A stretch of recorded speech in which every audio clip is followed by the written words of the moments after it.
Boa tarde, pessoal. 5/7/2020, fazendo uma leitura sobre o Santo Cálice no culto de Melquisedeque. Lembrando que a intenção do canal é discutir vários assuntos com um propósito não só espiritual, mas chegará ao ponto onde será geopolítico. Sem mais delongas, comecemos. Nos acompanhe.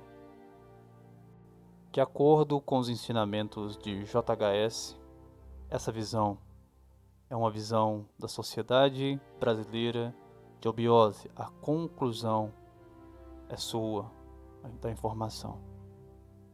O mistério do cálice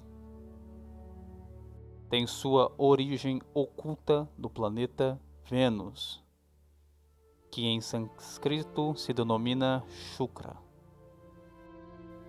Os dirigentes ou guias da humanidade, que são os Kumaras, procedem de Vênus e nos trouxeram a sabedoria, simbolizada pelo mel, a ambrósia ou licor dos deuses, o alimento físico, representado pelo trigo, o pão das diversas teogonias, inclusive o pão nosso de cada dia, originário do Kadosh hebraico.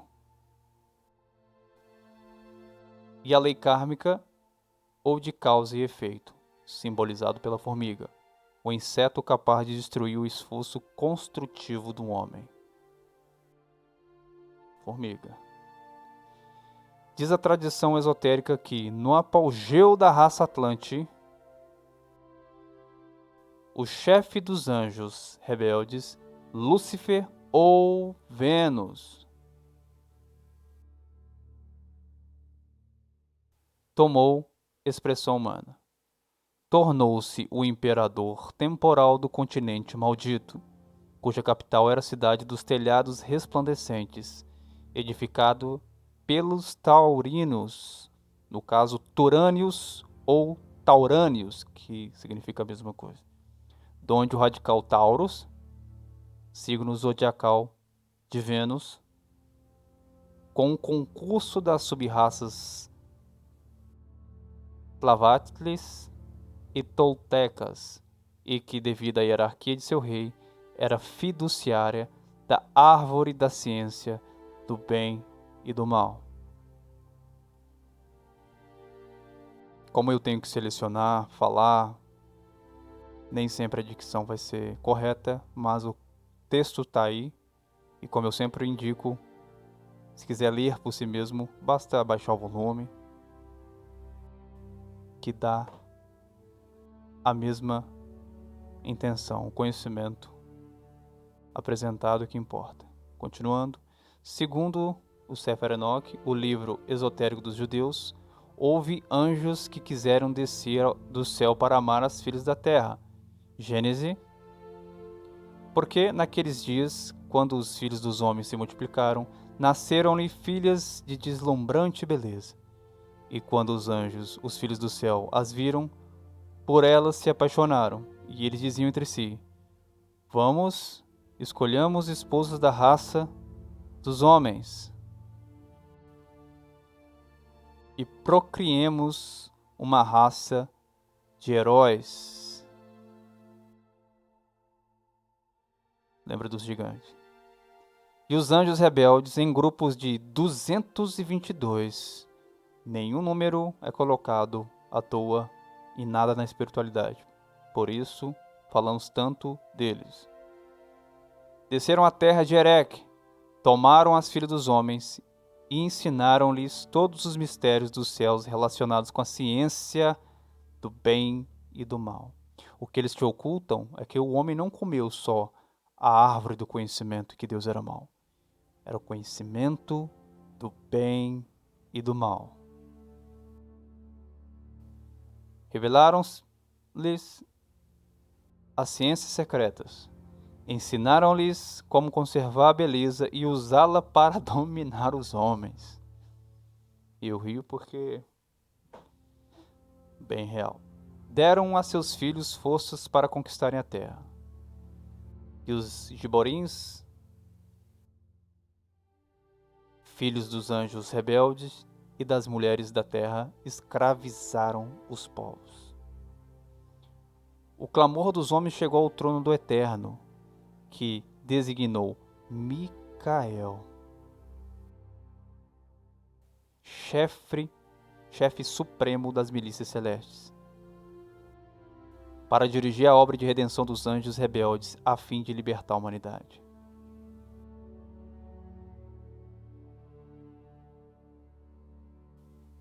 Travou-se luta renhida entre os turanianos e os reis divinos fiéis à lei, que eram senhores da árvore da vida,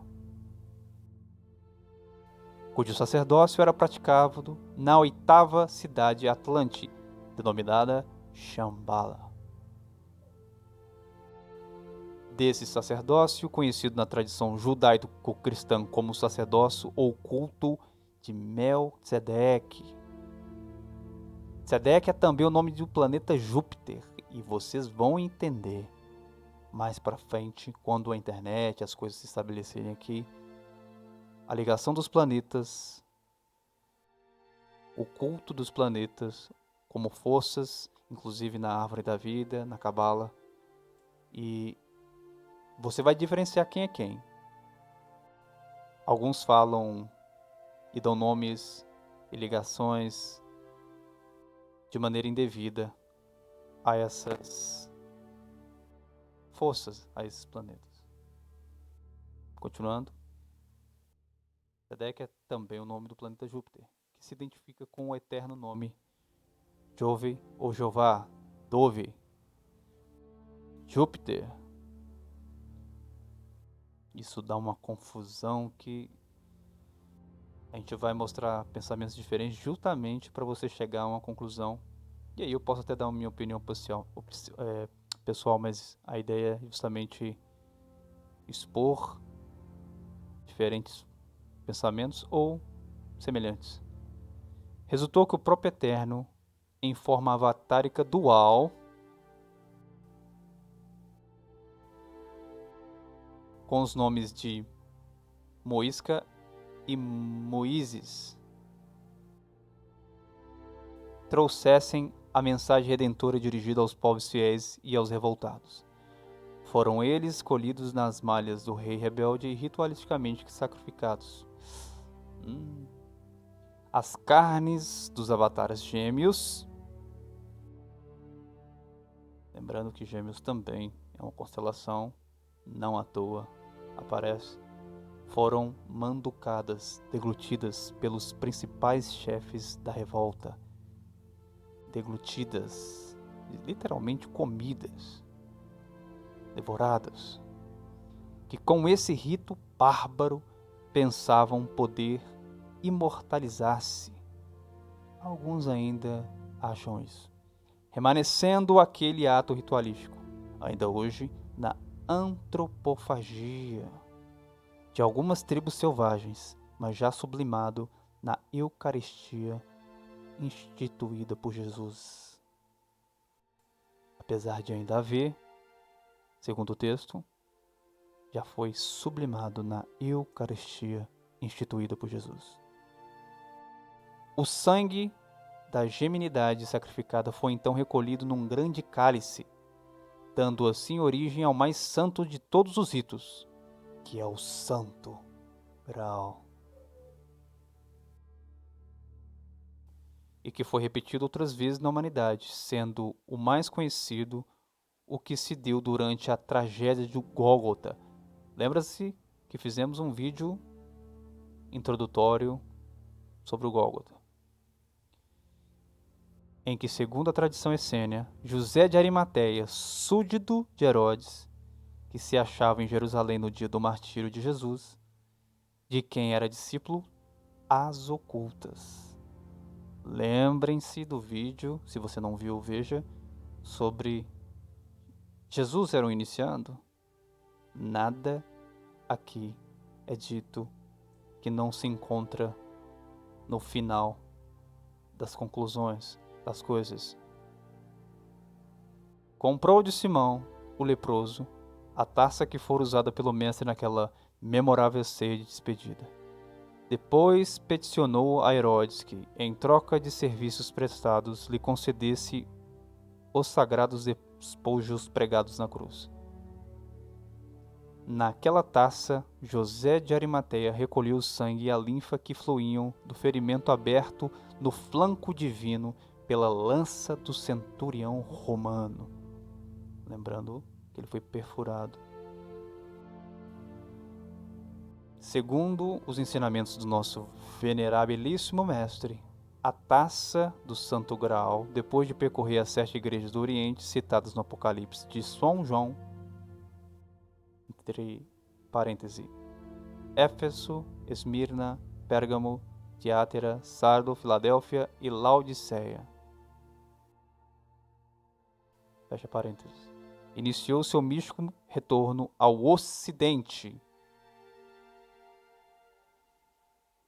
Tem muita gente voltando ao Oriente, mas através das 7 famosas catedrais: Santa Maria Maggiore de Roma, Catedral de Bruges, na Bélgica, Abadia de Westminster, em Londres, Sé Patriarcal de Lisboa, Catedral de Washington, Catedral do México, Catedral de Salvador, Bahia. Salve para os baianos, salve para o Consciência, que até onde eu sei. Hoje o cálice do Santo Graal está representado no 8º templo, que é aquele dedicado ao Supremo Arquiteto do Universo e ao seu avatar. Eles chamam esse avatar de Maitreya. Não vou entrar em discussões. Lembrando que é uma visão da eubiose, o Cristo universal. Manifestações diferentes do mesmo Cristo universal. Eles dão o nome de Maitreya. Templo esse erigido em 1949 pela Sociedade Brasileira de Eubiose, que no caso antigamente chamava-se Sociedade Teosófica Brasileira. Na cidade sul-mineira de São Lourenço,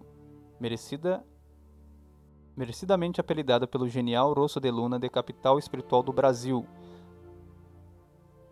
Citamos 2 cidades, 2 regiões, Salvador e a cidade sul-mineira de São Lourenço, Minas Gerais e Bahia.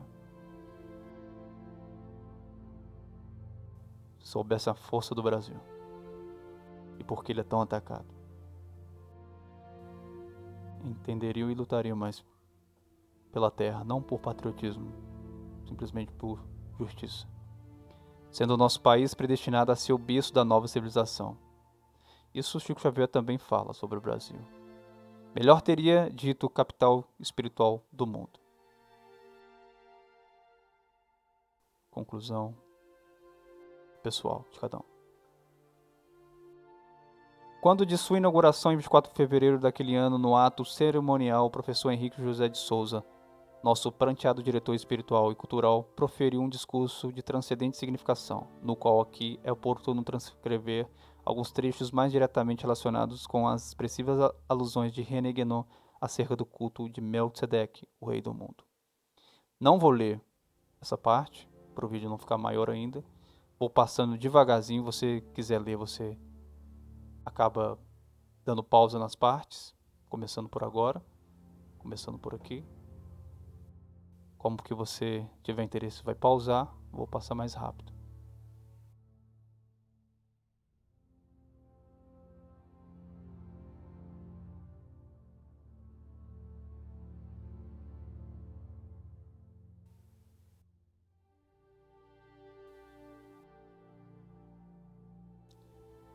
Voltando, quanto ao sentido oculto da palavra Salem, de fato, como bem esclarece o erudito cabalista francês, não se trata de uma cidade da superfície terrena, e sim da expressão simbólica da região sagrada subterrânea de onde procederam e procedem os avatares e o seu próprio Bijan, ou semente, expressão de quem tem equivalentes em outras do vocabulário teosófico oriental, como por exemplo Ederme, Agartha ou Shambhala.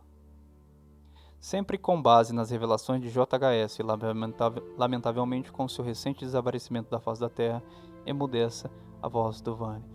Aí é uma coisa mais interna deles. Por que eu estou lendo isso também? Além de visões semelhantes ou diferentes, isso explica muita coisa. Existe uma certa guerra espiritual e essa visão tem a ver, inclusive, com a Segunda Guerra Mundial. Por isso, além de trazer opiniões diferentes, mas que são semelhantes, porque você costuma dizer que tudo é igual, não necessariamente. Não necessariamente. Mais pra frente a gente vai fazer o que acreditava Hitler e o que acreditava os aliados, vamos dizer assim, espiritualmente. Tudo é símbolo. Tudo que há em filme, música famosa, há algo espiritual por trás. Os artistas saibam ou não, sejam usados ou não. Por isso que aqui a gente vai trazer essas visões, vai explicar alguns sinais. A gente não vai botar na sua cabeça o que você vai acreditar ou não. Aqueles que têm ouvidos que ouçam. Até a próxima, se Deus quiser.